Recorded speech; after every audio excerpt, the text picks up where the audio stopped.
Fed recognized XRP as U.S. Reserve.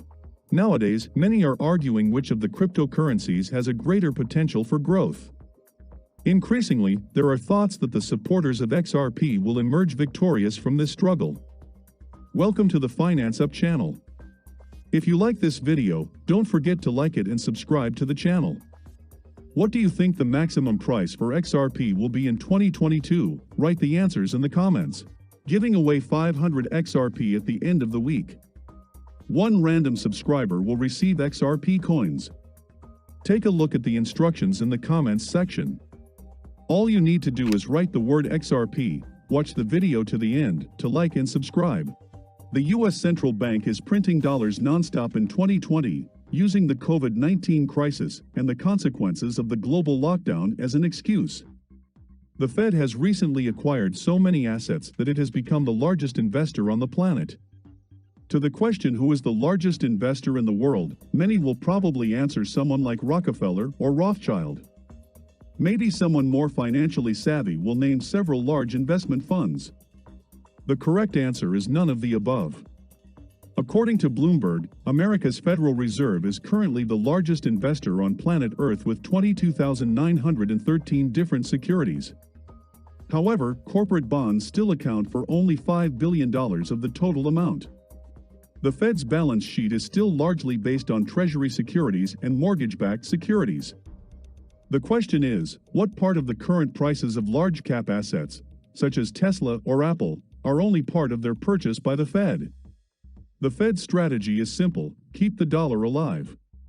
He can print as many dollars as he wants, since the US dollar is a global currency that always has liquidity.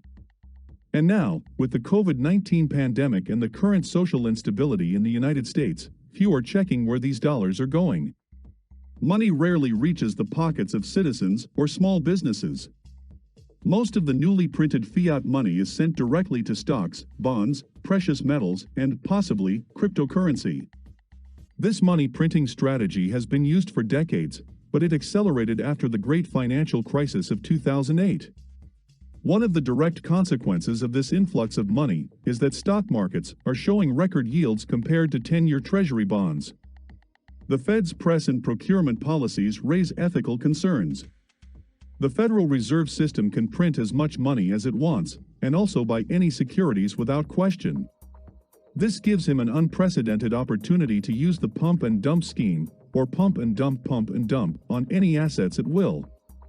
Such an unrestrained dollar issue pushes people to cryptocurrency as an asset without borders, beyond state control, and even as an instrument of the last investment hope. And this, on the one hand, strengthens the arguments in favor of Bitcoin as people's money. But how much of it is already on the balance sheets of the central banks of the world?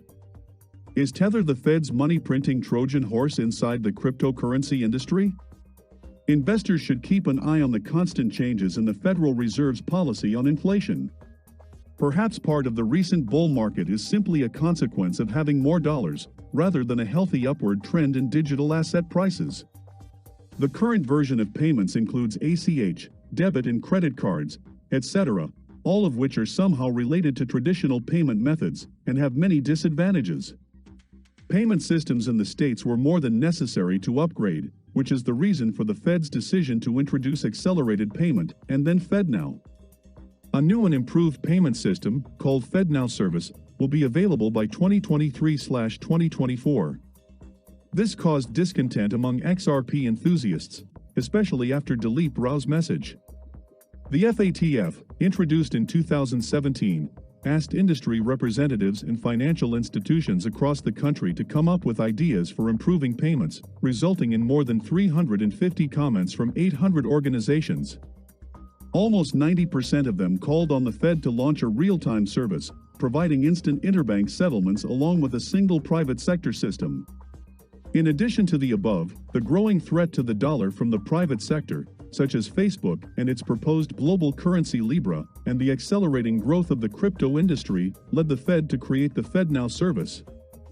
FedNow is a 24/7/365 interbank RTGS settlement service with a clearing function for the sole purpose of speeding up payments. It will also provide the infrastructure to promote ubiquitous, secure, and efficient fast payments in the United States. Lael Brainerd also explained that the solution will work with this service together with private providers. In addition, the service will be available to about 10,000 banks across the country that are already connected to the Federal Reserve. The main conclusion from the announcement is that banks can now calculate payments among themselves, which previously had to pass through the central bank. The lingering question that faces everyone after watching the FedNow presentation is the identity of the private sector operator who will work with the Fed.